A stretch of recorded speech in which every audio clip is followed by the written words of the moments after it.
बहुत मज़ा आता है यहाँ पे। पाकिस्तान जैसी वाइब्स आती हैं। हम लोग अपनी कंट्री को मिस करते हैं और यहाँ पे आके हम लोग को लगता है कि हम पाकिस्तान में आ गए।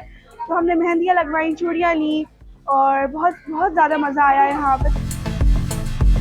परदेश में हमारे लिए एक बहुत ज़बरदस्त प्लेटफॉर्म है, जिसमें हम अपनी चीज़ें दूसरों को बता भी देते हैं कि हम कैसा पकाते हैं, हमारे मुल्क की कैसी सकाफ़त है।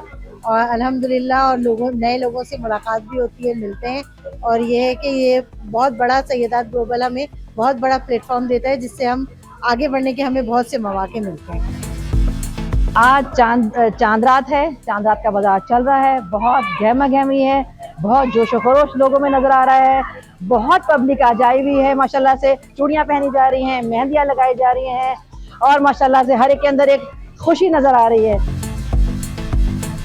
हम आज मौजूद है सैयदात ग्लोबल के चांद रात बाज़ार में। मेरे स्टॉल, मैं यहाँ की एक रेगुलर वेंडर हूँ। We have sugar cookies, cakesicles, cookies, muffins.